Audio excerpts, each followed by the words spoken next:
Olá, está no ar o Mangueirosamente. Hoje o nosso convidado sabe toda a história do rádio e da televisão no Pará. E aí, nosso convidado é Ivo Amaral. Tudo bem, Ivo? Olha, um abraço muito grande, Ismaelino. Satisfação estar no programa, que é super informativo, além da sua coluna, que é brilhante também. A gente vai conversar, eu acho que eu tenho muita coisa para informar para você e para o público. Já pensei há muito tempo que eu penso em trazê-lo aqui, né? Mas certo. Enfim, acabou que aconteceu e eu quero que tu me conte pra gente como é essa tua história, como é que você entrou no rádio e na televisão? As coisas vieram juntas ou o primeiro rádio, depois TV? Não, primeiro rádio, porque a televisão só surgiu em Belém no dia 30 de setembro de 61, foi a inauguração da TV Marajoara.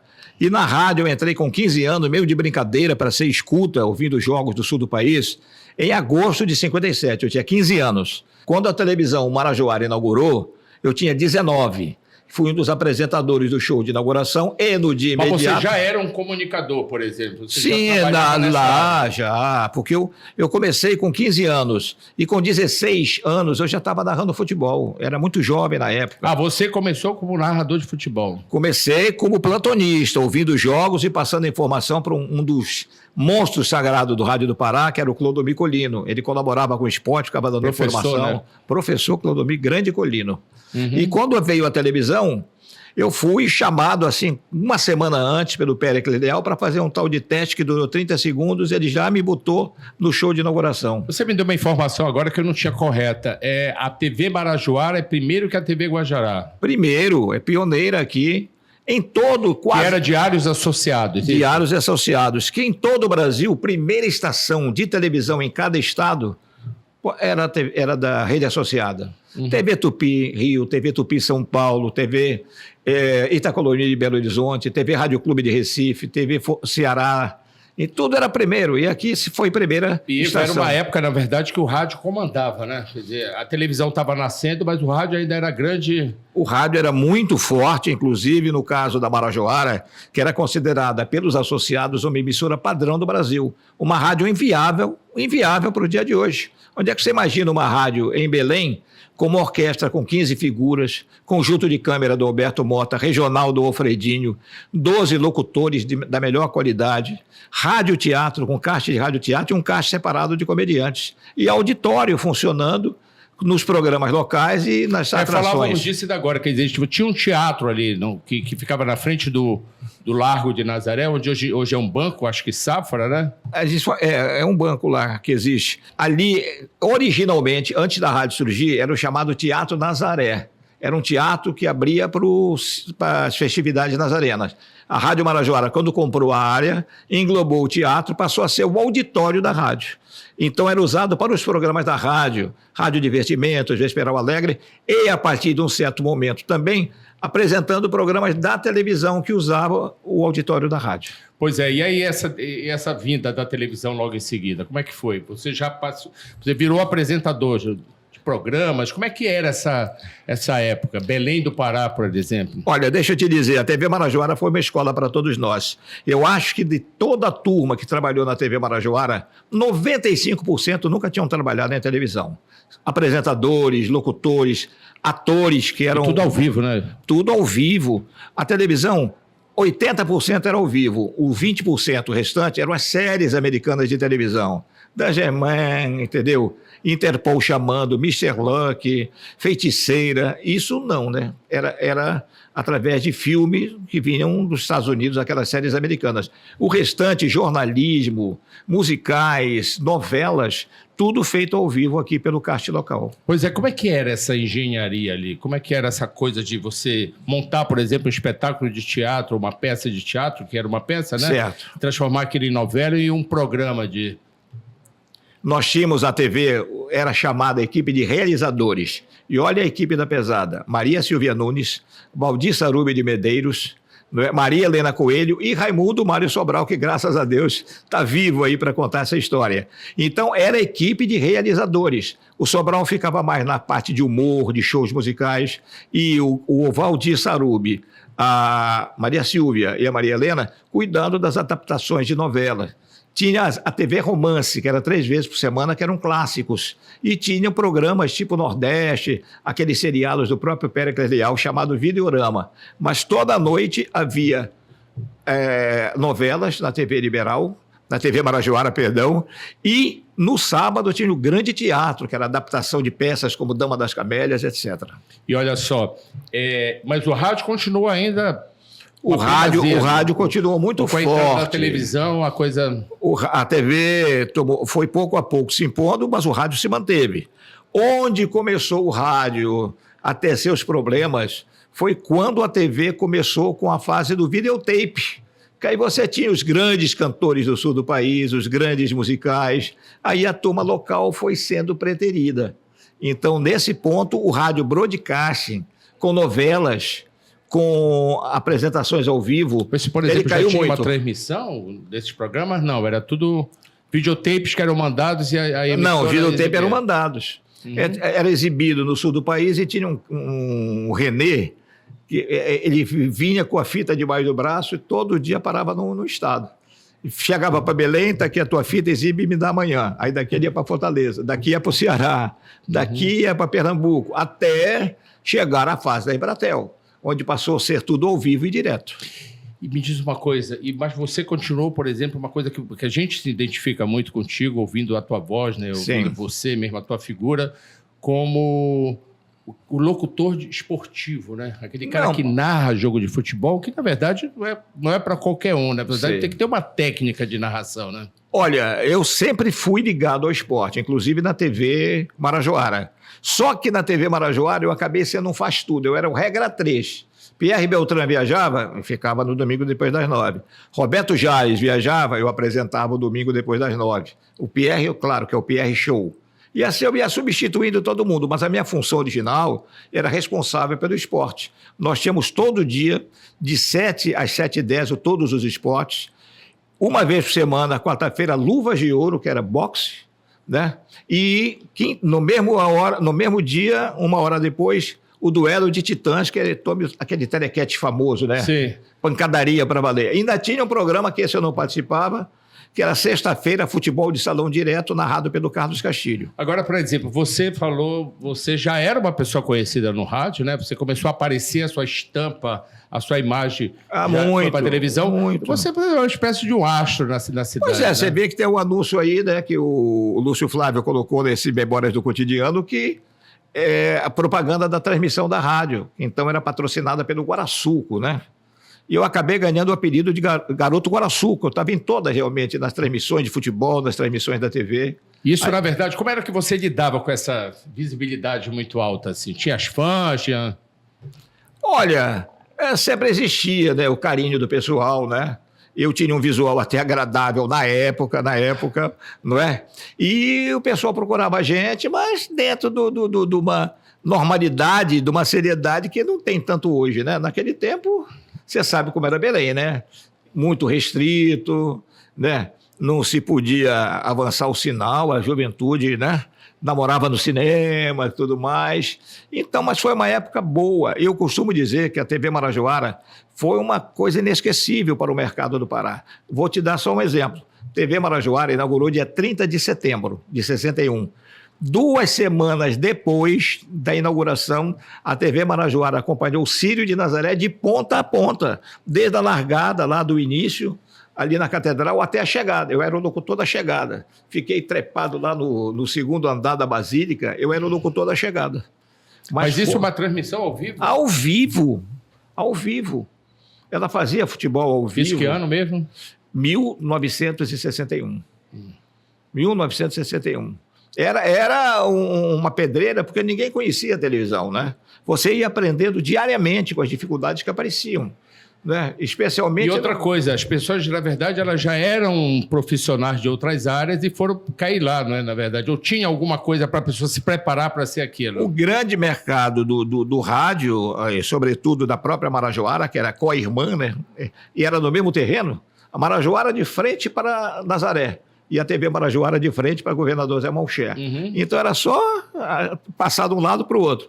Então os cantores eram os da Rádio Marajoara, os locutores, alguns, não todos migraram, não dava certo, mas muitos apresentadores tinham origem na Rádio Marajoara, José Maia, Adevaldo Castro, eu, entendeu? O Jones Tavares também passou a fazer o esporte também, o Carlos Castilho anunciava a Você luta chegou livre. a fazer teatro ou não? A única coisa que eu nunca fiz na vida foi trabalhar. Mas chegou a ter convidado pelo tempo. Mas não dava, porque todo dia tinha um programa meu diferente, né? E aqui era ensaiado, realmente, era uma estação 24 horas. Se você chegasse às 4 horas da manhã, a TV Marajoara tinha gente lá. Você ia viajar para a transmissão de futebol, que eu continuei na rádio e também, paralelamente, à televisão. Uhum. Eu ia viajar, a telefonista ligava. E aí, olha, 4 horas da manhã, vai-te embora para o aeroporto, tal. Ou vou tô mandando o carro te apanhar. Olha, coisa que hoje em dia nem sempre acontece. Ganhava-se bem nessa época? Não, muito mal. Muito mal. Os salários eram pequenos, né? Muito pequenos. Agora, uma pena que restou pouco, quer dizer, imagem não tinha como ter, na verdade, Certo. né? Essa coisa de imagem já apareceu depois, né? De você ter Não o tinha videotape, videotape, né? não Exatamente, tinha não tinha videotape. videotape. O que eu, por exemplo, e o José Maia ganhamos mais também é o seguinte: existia, você não perguntou ainda, mas vou esclarecer rapidamente, as anunciadoras, que eram as chamadas garotas propaganda. Eram 4, inicialmente. Quem eram?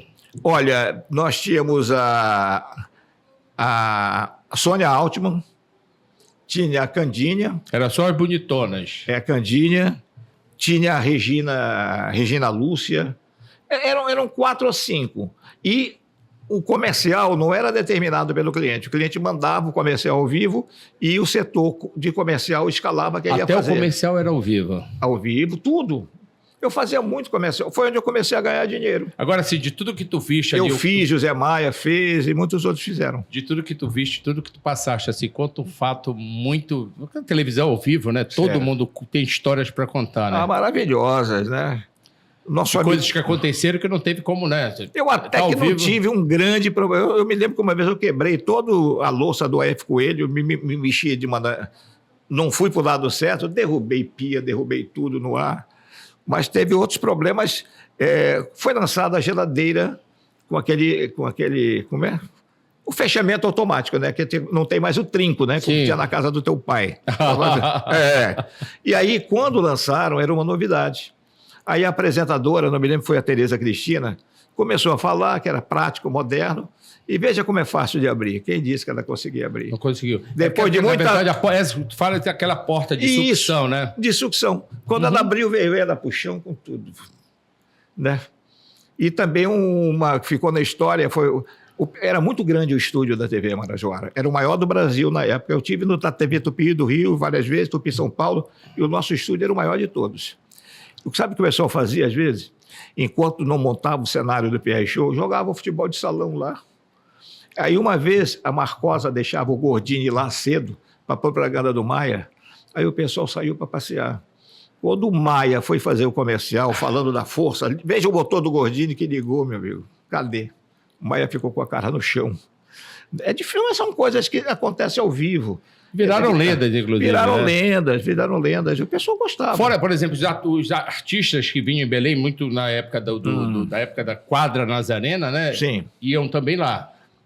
Os grandes artistas se apresentavam na cidade. Iam, não todos, mas naquela época vinham muitos atores, muitos cantores, ao contrário de hoje, que o cara vem, canta no Yacht Club, ou canta no hangar, Yacht Club não existe mais, no hangar, né, na Assembleia, e vai na televisão. Às vezes tinha shows só da televisão, eles não iam para clube nenhum. A Elie Regina, eu apresentei a Elie Regina 2 vezes, veio só para cantar na televisão. Pois é, vamos falar dessa sua fase. Quem você, por exemplo, nós temos uma foto aqui, você e o Roberto Carlos. Roberto Carlos, já Roberto Carlos. o rei Carlos, Roberto. 1968, ele já era o dono do Jovem Guarda, da TV Record. Quem mais você trouxe? Fala o de Regina. Não, trazendo não, nunca trouxe ninguém. Não, eu digo, você não trouxe, mas que O você... Pierre trazia muita gente na época. Aham. Que eu apresentei? Sim. Meu Deus do céu. E teve aquele famoso show, que era Zimbo Trio, Elie Regina e Jair Rodrigues. Apresentei essa turma. Aliás, deu um problema muito sério que o Pierre, que era o empresário, conseguiu contornar. Na hora de começar o espetáculo, o Zimbo Trio me procurou e disse, olha, nosso acordo é acompanhar quando forem os dois. Quando for só o Jair Rodrigues, nós não temos obrigação. Nós acompanhamos Elie Regina. Não sei como o Pierre resolveu, mas foi normal. Outra vez... Apresentaram aonde? Tu lembra disso? Não, no estúdio da TV. No estúdio? Não, como o Roberto Carlos não fez nada, só veio aqui. Eu sei que o Pierre, ele era produtor, na verdade, né? Ele trazia muitos artistas na época, trazia muitos artistas. Tem história de passagem aqui na Nara Leão, um monte de gente desembutiu, o povo dessa época. Ele, Regina, ele trouxe aqui, uma vez ela teve até um problema dentário, teve que ir para o doutor Flecha, correndo lá. Uma vez houve um problema também, mas não, o público não percebeu.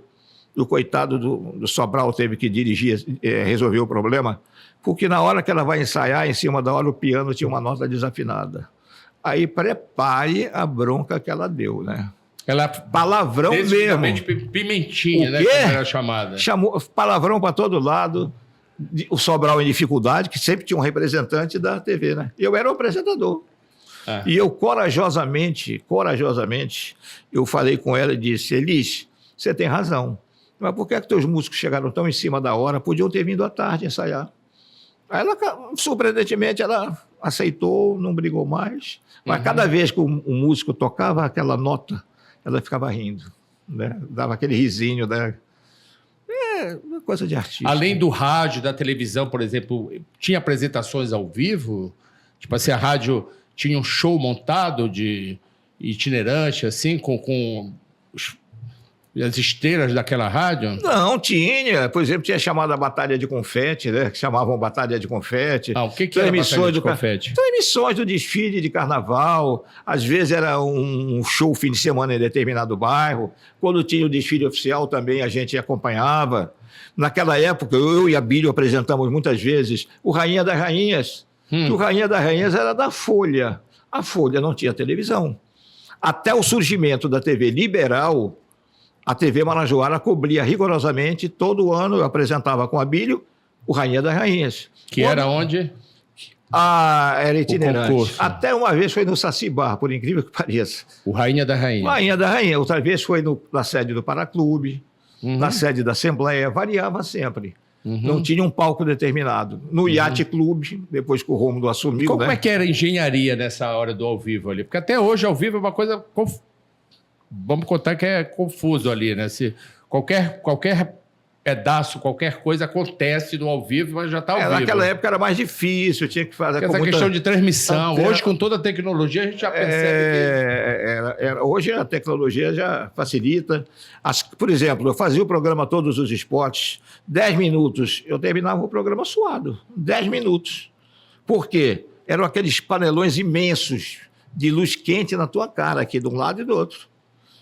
Tem esse programa, que vai aparecer uma foto minha, eu em pé, chamava-se Sucessos Musicais Febo. Eu tinha que ficar no cenário. Eu anunciava o cantor ia e eu tinha que ficar aqui. Pô, meia hora depois, tu estava... E como é que contornava isso? Ia pro lado do mesmo jeito, assim mesmo? Lógico, era ao vivo. Não, mas você enxugava o rosto e ninguém via as costas. E já teve alguma vez uma saia justa, assim, com algum artista que aconteceu lá? Além, é claro... Essa interessante da Elis Regina que surgiu. Teve um fato interessante, rapaz, e o cara foi super cordial comigo. Tomou posse na presidência dos Diários Associados o senador Agostinho Monteiro. Lembra dessa figura? Sim. Um médico famoso em Belém. Sim. Presidente dos Diários Associados local. Quem vem cantar na rádio da TV Marajoara nessa noite? Agostinho dos Santos, que faleceu. Grande voz, né? Grande voz. Faleceu naquele acidente, né, da Varig. Era um banco assim, branco, eu de smoking. Uma voz maravilhosa, né? O dia inteiro aquele negócio, Agostinho Monteiro toma posse, Agostinho Monteiro. Quando anunciei, rapaz, digo, Agostinho Monteiro. Aí ele riu para mim, eu estava tão leso. Ele disse, Agostinho Monteiro dos Santos. Eu digo, perfeito, pô. Aí o pessoal de lá me avisou, Ivo, tu chamaste o homem de Agostinho Monteiro, pô, Agostinho... Mas depois eu fui deixá-lo no hotel, lá no Central Hotel, batendo papo, então se aborreceu. Maravilhoso, dos maiores cantores. Chico Anísio também. Chico Anísio fazia shows, às vezes, na TV Marajoara, sem ir a clube nenhum. Numa das vezes, eu recordo, eu, a Terlô Assis, que gostava muito, nós fomos lá naquele boliche que tinha na Santo Antônio. Tinha uma pista de boliche lá grande. Aí o Chico, quando soube, disse, vocês vão pro boliche, eu gosto de jogar. Aí ficou conosco a noite inteira lá. Era uma coisa mais informal. Não tinha outra Belém também, né, Ivo? Uma Belém melhor por um lado e pior pelo outro, né? Como pior? Pior que no sentido que, por exemplo, pior que não tinha recursos, a cidade ficava às escuras à noite, né? Eu me lembro que... A energia elétrica ia até uma certa hora, era isso? Não, era a noite inteira, mas caía de vez em quando. E eu me lembro que o chamado Cristo, o último ônibus, né? Ninguém tinha carro. Na Rádio Marajoara tinha duas pessoas com carro. O velho Mário Amoedo, das novelas, e um rapaz brilhante, o Rubens, que trabalhava na Caixa Econômica. O resto era todo mundo no ônibus. Então, a gente terminava a rádio 1h e ia em frente ao Plaza pegar o Cristo. Mas quando a gente ficava na molecagem brincando, o Cristo ia embora. E eu cansei de vir da Avenida Nazaré, perdão, até a Presidente Vargas, onde eu morava, a pé, sem nenhum problema. Mas era outra cidade, podia se andar a pé, inclusive à noite, né? Tudo escuro, mas não tinha ladrão, só tinha ladrão de banco e ladrão de galinha. Então... E Ivo, me diz uma coisa, e vamos falar agora dessa tua característica, né? Que a gente também te identifica muito por conta da voz, né? Certo. Narrador de futebol. O narrador de futebol é uma categoria, na verdade. Não é qualquer pessoa que consegue ser um narrador de futebol. Principalmente com aquela métrica, né? Com aquela possibilidade do rádio, né? Eu te falo isso porque meu pai, por exemplo, não ia ao campo de futebol. Mas gostava de ouvir, né? Remista, torcedor, colocava o rádio, pegava uma carteira de cigarro, ficava e torcia, que eu achava isso mais incrível. E tinha a narração dia de domingo do jogo de futebol e tudo mais, e ele torcia, como se ele estivesse lá presente, entendeu? A gente substituía... Isso era uma coisa que vocês, na verdade, passavam, né? Essa impressão. A gente substituía o torcedor que estava em casa, né? Naturalmente, depois houve a narração de televisão, que era mais contida, mas hoje em dia não. Hoje em dia o locutor de televisão grita gol, gol, como se fosse no rádio. Né? Durante muito tempo, não. A narração de televisão era super sóbria. Né? O rádio, não. O rádio sempre foi vibrante. Eu nunca na vida, eu era um cara encabulado, gordinho no colégio, nunca na vida pensei em ser rádio, mas o rádio me salvou, né? Porque eu era encabulado e, de repente, você tem que se expor e arriscar. Né? Eu, 2 anos depois de eu entrar na rádio, eu já estava narrando futebol. Por uma emergência, não tinha ninguém que assumisse o microfone, precisava uma narração de 5 minutos, eu fiz. Aí no jogo seguinte eu já fiz um meio tempo inteiro na preliminar, entendeu? Mas é claro, não vou dizer que é uma coisa difícil de fazer, que muita gente faz. Agora, fazer bem realmente e conquistar a confiança do pessoal não é tão fácil. Uma das coisas que mais me intrigava, sabe o que é? Como lembrar do nome de todos os jogadores. Ok, os times daqui, Remo, Paysandu, Tuna, ok. Mas quem vinha de fora, como é que era isso? Não, aí você tem o seguinte, você tem o que hoje nem sempre é fácil pela numeração, por tanta propaganda na camisa, você tem a numeração que identifica cada jogador. A partir daí também, cada jogador tem uma certa característica. Tem uns que usam a meia lá embaixo, outros usam a meia aqui no joelho. Aí você vai, quando é um jogo com o time de fora, você tem dificuldade nos primeiros 15 minutos. Mas depois a turma se torna íntima. Como é que é essa coisa da narração para a rádio? Porque nem existe, né? Tem os jogos... Não, tem rádio, olha aqui do lado, o Bad Boy me convidando para visitar a rádio. Como é que é hoje em dia? Qual é a diferença pro que era o que acontecia antes? Não, o rádio não mudou. A narração do rádio continua a mesma, né? Continua a mesma. E faz tempo até que eu não narro um jogo de futebol, estou sendo convidado agora para voltar, mas estou com um pouco de cautela. Né? Que comentar o jogo é mais fácil, menos cansativo, do que narrar futebol. Que narrar, não é? Mas eu você acho tem ali que ser uma vibrante. habilidade, o cara tem que ter uma habilidade ali. Tem que ser rápido, né? Não dá para demonstrar aqui rapidamente, digamos assim, um jogo olhando o passado, entendeu? Olhando o passado, digamos, 0 Brasil, 0 Suécia aqui no estádio do Mangueirão, vai descendo pela ponta direita, Garrincha, cruza para Pelé, arma jogada pela esquerda, tem Edu pedindo bola, é lançado Edu, vai para a linha de fundo, cruza para a boca do gol, passa pela linha de fundo, entendeu? É isso que eu te falo, que essa velocidade, mas tem que dar, métrica, essa forma de voz, não é? Que identificava o narrador. Você tem, quando a bola... Mas assim, isso continua? Continua. Quando a bola chegava no centroavante, eu já estava olhando o que é que ele podia fazer, né? Tentando antecipar a jogada. Mas você sempre foi um cara ligado ao futebol? Sempre. Sempre se interessou por futebol? Não, a minha função na rádio na Marajoara era chefe da equipe de esportes. Na TV Marajoara, no primeiro momento, era o Luiz Brandão, mas logo ele saiu. Eu fiquei responsável pelo esporte também. Então, oficialmente, sempre foi esporte. Durante a minha vida toda na Marajoara. Depois, quando eu fui para Liberal, eu digo, não, aí não, eu era só narrador esportivo. E essa mudança da AM, né, das ondas médias, para frequência modulada, né? Não, mas o maior ganho do rádio e da televisão, eu vivi esse drama. Isso é brincadeira quando eu conto para meus amigos. Porque você veio da rádio AM, né? Você Sim. viu a chegada da FM, né? Sim. Você viu a chegada da televisão. Mas a revolução para nós foi a chegada da Embratel. É inacreditável. Quando eu conto para os amigos do Alexandre, meu filho, Alexandre Amaral, eles riem. Eu cansei de narrar jogos de futebol domingo à tarde no Maracanã. Eu ia saber se o meu som chegou a Belém no dia seguinte, às 11 horas, quando o seu Milton Trindade mandava um telegrama extra para mim, para a portaria do Hotel OK. Primeiro tempo bom, segundo razoável. Por quê? Porque era a Radional. Era muito ruim a transmissão pela Radional, que era a empresa concessionária desse trabalho no Brasil. Então, às vezes você ia começar a transmissão, você não sabia se o som estava chegado a Belém. Mas tinha um delay, assim, tinha um tempo, claro, né? Porque não existia tem, delay, né, porque não tinha delay porque não tinha retorno. Tu hoje em dia não, o cara te chama, dá um resultado, tu chama daqui, vai para lá, mas naquele tempo era uma narração isolada, né? Você, para pedir o sinal de tempo, você dava aquele... No Maracanã, 31 minutos, segundo tempo, você esperava aquele coisa para calcular que o cara botasse o som aqui. Mas depois chegou em Embratel, meu amigo, uma delícia. Você vai ao estádio ainda? Vou. Não vou com tanta frequência. Acompanhe porque eu sou obrigado a comentar. Deixa eu perguntar uma coisa meio estranha, mas enfim. Você rema o Paysandu? Tá aí também a pergunta, é uma pergunta decorosa. Precisa ter. Mas e pior é o seguinte, ninguém acredita no fundo. Eu sou, desde menino, sou torcedor da Tuna. Meu pai foi vice-presidente, foi quem trabalhou na Copa Cassete com o Valdomiro Gomes para construir toda aquela cidade olímpica da Tuna. Eu ia, como garoto, com meu irmão, que é médico, nós íamos ver os jogos da Tuna, sempre acompanhei a Tuna. Embora seja um... Você sempre falou, ninguém acreditava. Não é, porque todo mundo acha que tu tem que ser Remo Paysandu, porra, não é? Mas a Tuna existe, apesar das dificuldades. Sim, claro, a Tuna existe. Existe potente, está lá. Né? Agora, claro, no mesmo lugar. Claro que depois que você vira narrador, a preocupação maior é que a transmissão saia com coerência, saia tudo direitinho. Tá, às vezes não interessa para mim se vai ganhar Remo, Paysandu ou Tuna, eu quero que a coisa saia bem. Sei.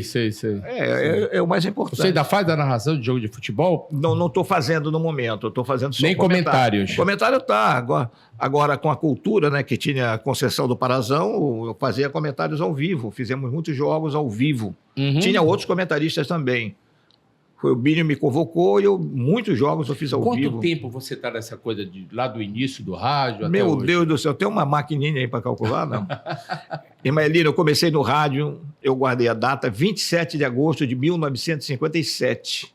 Foi quando eu entrei na Marajoara pela primeira vez e já fui escutando os jogos, passando a informação. Na TV Liberal, na TV Marajoara, 30 de setembro de 61. Eu fui um dos apresentadores do show de inauguração. E no dia seguinte, o primeiro programa da grade, às 7 da noite, era o meu. Então, desde aí que eu não parei. E você viu essa coisa da migração, né, do rádio para a televisão também, né? Teve muita gente que saiu, teve gente que não conseguiu se adequar ao formato, porque hoje em dia tem isso, na verdade, né? Por exemplo, hoje em dia tem o digital, né? As mídias digitais. Tem gente que, na verdade, não consegue migrar para aquilo, né? Também tinha o seguinte, no rádio você precisava, basicamente, da voz.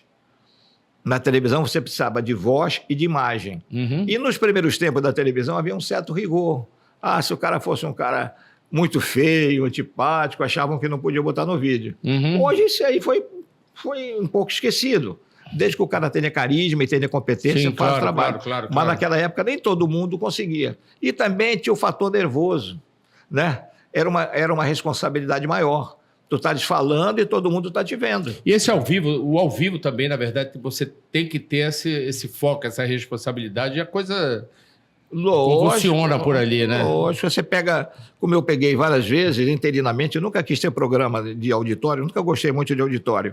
Você está diante de 700 pessoas ali que podem vaiar, podem... Por exemplo, eu apresentei durante 20 anos, eu era o homem do Miss Pará, do tempo dos Diários Associados. Então, você tem que ter aquele mundo de gente ali, né? Mas fez muito bem, continua até aí agora. Pois é, e sabe o que aconteceu uma vez? Foi uma crise de luz em Belém. faltou luz na cidade durante uns 4, 5 dias. Quando foi começar o Miss Pará, nem 10% das candidatas estavam com a roupa pronta. Eita. Aí era o superintendente, era o Artêmio Guimarães.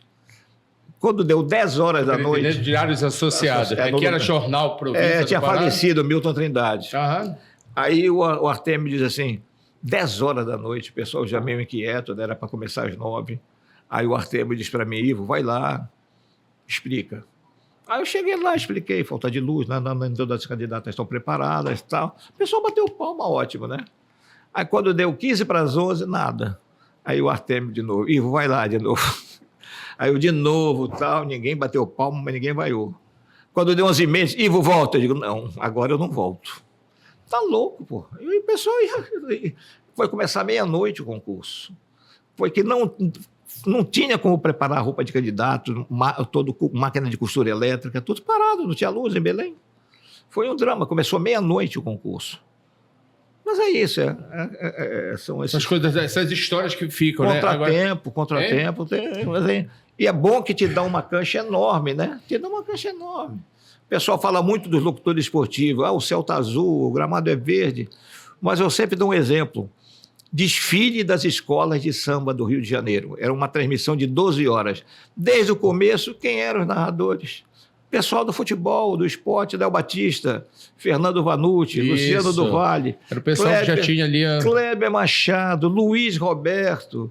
O mais recente, agora como estrutura melhor de apresentadores, o Escobar, que é do esporte também. Sim, é verdade. Porque você é obrigado a... Eu não posso dizer, olha, está chovendo no estádio, ligue um rádio daqui a 30 minutos para ver se recomeça o jogo. Você tem que dizer, tá aí, como é que está... O famoso encher buraco, né? Tem que estar... Não pode deixar no silêncio. Não pode, não. O rádio é voz e tem que estar o tempo todo acompanhando. E você fez muito jingle também, não fez? Jingle de rádio, comercial, essas coisas? Não, comercial eu fazia demais. Foi onde eu ganhei dinheiro. O salário de rádio da TV é muito pequeno. Da feita que houve um desgaste das apresentadoras, aí o pessoal passou a dizer, pô, eu quero agora um apresentador diferente, né? Aí foi quando entrou o Ivo Amaral, né? Me contratavam, o José Maia, né? O próprio Orlando Carneiro, uma vez, marcou época, que ele tinha 1,94 m e entrou dentro de um próximo no comercial, entendeu? Chegava a fazer 7, 8 comerciais no Flávio Cavalcante.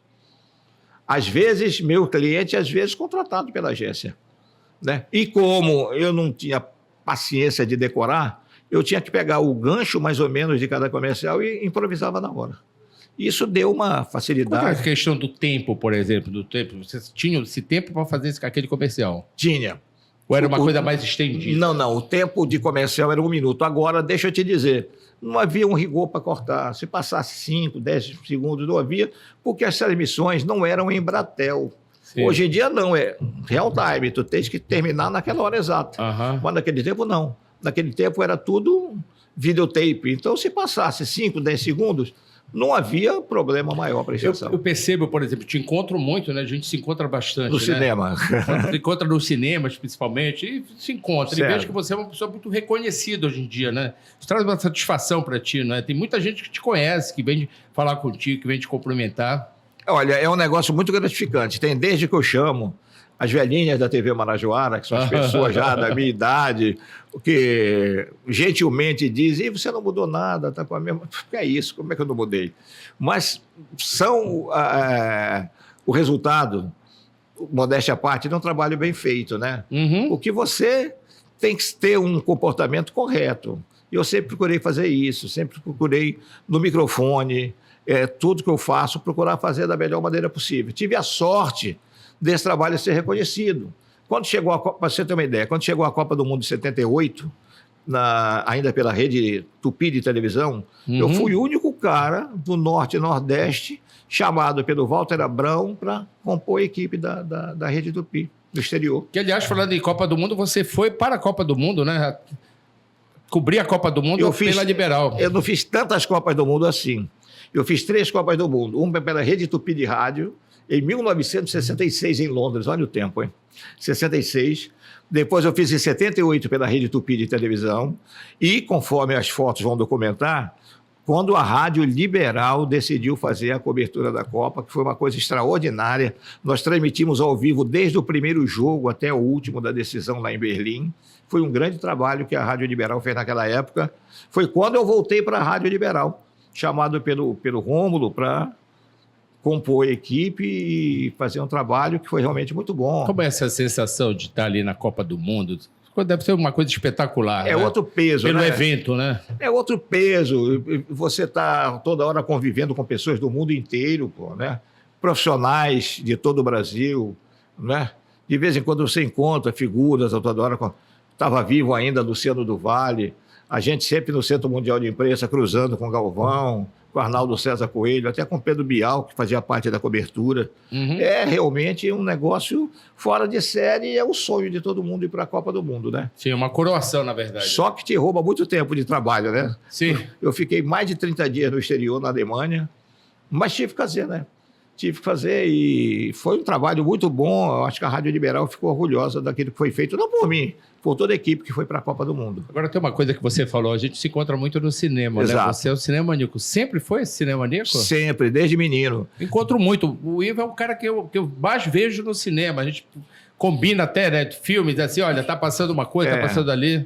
Te lembra que antigamente havia muito mais filmes em exibição do que hoje? Sim. Havia menos cinemas, Sim. mas havia mais filmes. É. Por exemplo, o Olímpia, que era o lançador principal da Severiano Ribeiro, tinha filmes estreando segunda, terça, quarta, quinta, sexta, sábado, aliás, domingo e segunda que repetia o filme. Tinha um filme novo todo dia. Fora alguns que eram lançados pelo Iracema. E alguns, excepcionalmente, pelo Guarani. Chegou a frequentar aquele cinema de bairros que tinha aqui, Pedreira, Cidade Não cheguei, olha... Não. Ou você ficou naquele circuito ali do... Não. O Palácio, Olímpia, não, Nazaré. Palácio foi depois, né? Eu estou falando dos anos 50. Estou falando antes. Olímpia, quais eram os cinemas principais da cidade? Olímpia, Iracema, que tinha muito lançamento também, que eram da Severiano Ribeiro, a turma do Cardoso Lopes, que era Moderno, Independência, né? Que era ali no Nazaré, né? O Nazaré, na Avenida Independência, o Arraial. Que é bonito, tem até hoje no prédio que construíram uma exposição com fotos lá do Cinema Independência. Lembro. Tinha Cardoso Lopes, 2 cinemas de bairro, que eu nunca fui, o Vitória da Pedreira e o Universal, também uma fachada ali no Largo de São João. O Guarani também era muito frequentado. Mas ali também tem o... Passei agora essa semana. Ali era da Cidade Velha, eu ia namorar também lá do Guarani. O Cine Guarani ali, né?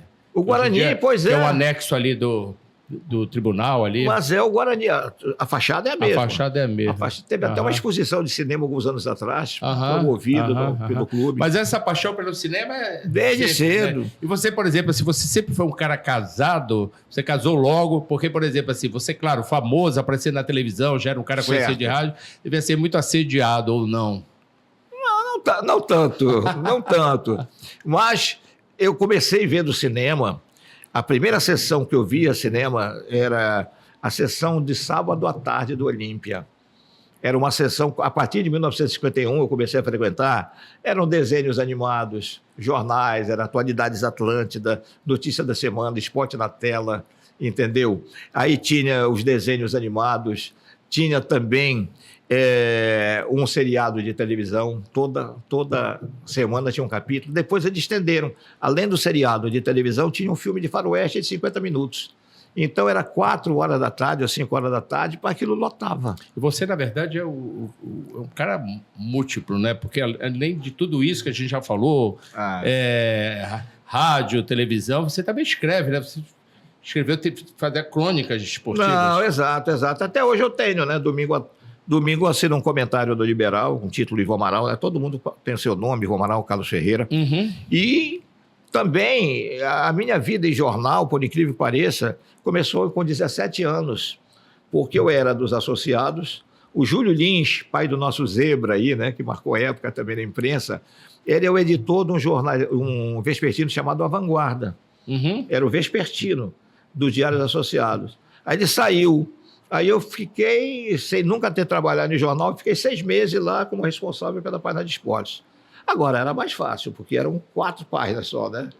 A Folha Vespertina e a Vanguarda, e o Liberal, que começou como vespertino, tinham 4 páginas apenas. Hoje, e essa vontade de fazer continua, né, Ivo? Porque, por exemplo, você não para, né? Você continua aí fazendo narração, né? Escrevendo. Continuo sim, fazendo os programas de esporte. Estou apresentando 2 vezes por semana o Esporte Cultura, na TV Cultura. E você me falou ainda agora que estava experimentando um podcast, né? Que já é dessa virada dessa nova mídia, né? Como é que é isso? Eu fiz 10 vezes, 10 programas estão aí sendo exibidos, mas depois não tive paciência de continuar. Era o Ivo ao Vivo. Ivo ao Vivo, feito ali pela produtora. Era um programa de entrevistas. Não, era sempre mais um entrevistado só. Durava 1 hora. Então, né, estiveram comigo o Francisco César, né? O Astro, o Marcelo Marques do Bacana, Pinduca, quem mais? Carlos Santos.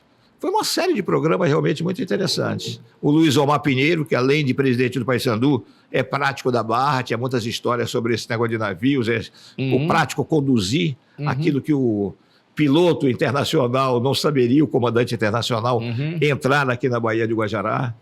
Não, quem sabe, a qualquer momento eu volto. Ainda tem muita coisa para fazer aí, né? O importante é que você continua fazendo e que você continua aí na ativa, né? Mas eu acho importante. Aí... Como é que você vê, por exemplo, essa coisa dessas novas mídias aí, entendeu? Através de rede social. É muito interessante isso. Embora o pessoal às vezes se ilude que só a nova mídia pode substituir a propaganda tradicional. É um apoio importante, mas nem sempre ela isoladamente pode funcionar.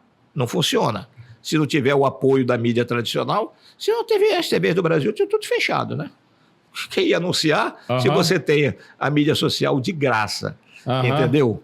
Mas eu costumo dizer também, e é fácil o entrevistado elogiar o entrevistador, pô, né? Isso é quase tradição. Mas eu quero registrar também, e por absoluta justiça, que você está muito bem na sua coluna de jornal. Excelente a coluna. É diferente das demais. Aquela brincadeira com açaí, embora eu não seja um consumidor de açaí, é excelente, não é? Sim. Eu acho que... E outra coisa, você para trabalhar no veículo, no rádio, na televisão, no jornal, você tem que, sobretudo, gostar do que faz. Sim, claro. Se você fizer forçado, não dá. Não vai. Às vezes eu via colega dizendo, não vou irradiar bem, porque me pagam tão mal. Eu digo, pelo contrário, aí que tu tem que narrar melhor. Claro. O pessoal vê a diferença tua em relação aos outros. Então, isso é importante você fazer isso com amor, é isso que você faz. Mas tem pessoas como você, assim, que eu vi, né? Sempre ouvi, sempre vi. Não lembro da época de televisão, mas, por exemplo, rádio esportiva, eu te contei essa história do meu pai, que eu via jogo de futebol, e o que eu achava mais incrível é que ele torcia, porque a narração de vocês levavam ele para dentro do campo, ele via junto, entendeu? Quer dizer, quando tinha ali quando queda, chega a finalizar, falta, ele na verdade... e quando o cara entrava na grande área, né? Quando o cara entrava na grande área. Sim, exatamente. Eu sentia que, na verdade, você levava ele para dentro do campo. Isso é sensacional. Dominando o Pelé para Coutinho, entrou na grande área, vai finalizar, pode marcar. Para fora, para. Todo domingo tinha esse barulho na minha casa. Eu lembro dos domingos de casa, sempre com esse E eu tive uma vida um pouco sacrificada do rádio, porque durante quantos anos eu não tive o domingo? Né? Eu já namorava, mas cadê para levar a namorada para o cinema? Futebol. Eu fui rever Mosqueiro. Em 57, passei uma semana em Mosqueiro com um primo meu que morava aqui em Belém e tal, ainda não estava no rádio. Eu fui voltar a Mosqueiro quando o Alexandre tinha 2 anos e a Adriana 1. Eu aluguei uma casa onde hoje tem aquele solar da Tatiana, que era do velho Horácio Coelho. Aí que eu voltei para Mosqueiro. Salinas eu fui conhecer muito tempo depois, eu não conhecia Salinas. Aproveitei uma vez que nem o Alexandre e a Adriana convidaram os colegas dele para ir para Salinas. Eu digo, Luzia, aí agora vamos conhecer também. Fiquei na casa do Vicentão Grisolha, que me cedeu toda a casa lá. A partir daí não, antes eu também comprei uma casa em Mosqueiro. Mas aí os filhos crescem, meu amigo, só querem saber de Salinas. Verdade. Agora, né? Porque na verdade antigamente todo mundo queria saber de Mosqueiro. Mas claro... Era a Mosqueira que era a novidade. Eu disse para o Fernando Nascimento, quando ele fez uma casa belíssima com o Camilo Del Duque, eu disse, quantos anos tem teus filhos, Fernando? 4 anos, 5 anos. Espera quando chegar 10, vocês vão querer ir contigo. E batalha de Murici, vou acertar. Só quero ir para Salinas agora. Tá certo. Mas Mosqueiro é ótimo, né? Todos os lugares têm o seu encanto. É um prazer te receber aqui. A bucólica Mosqueiro, como dizia o Pierre. Isso, né? Exatamente. Prazer te... Ou Almari, né? Como dizia. Alfiume, na verdade. Alfiume era o Rômulo, não era? Era o Rômulo. Seu Almari, Rômulo falava do Mosqueiro, né? Outra figura fundamental na comunicação paraense, eu sempre reverencio, Rômulo Maiorana, Roberto Jares Martins, um cara fantástico também. Tinha um outro, não era dono de empresa, mas foi muito importante. E muita gente não sabe. O Roberto Jares, quando o Walter Clark saiu da Rede Tupi de televisão, ele foi o superintendente nacional da Rede Tupi durante 2 meses. E não ficou lá porque não quis. Tinha família em Belém, tá, os filhos ainda relativamente pequenos, casado com a Maria do Carmo, ele quis voltar para Belém. Mas, se não, ele teria uma vida longa também pela competência que teve. Mas é isso aí, prazer enorme te receber aqui. Tem muita história boa para se contar, né? E acho que a vida da gente está ligada de uma maneira ou de outra. Né? E liberal, de qualquer maneira, eu estou em casa, né? Quase 50 anos lidando com essa empresa, no rádio, na televisão, né? Fazendo amigos, né? E sempre comunicando e tentando sempre... conviver com novos talentos como você. Obrigado pelos novos talentos. Né? Com certeza. Este foi o Mangarosamente, que você assiste no DibPlay, dentro do Liberal.com, YouTube.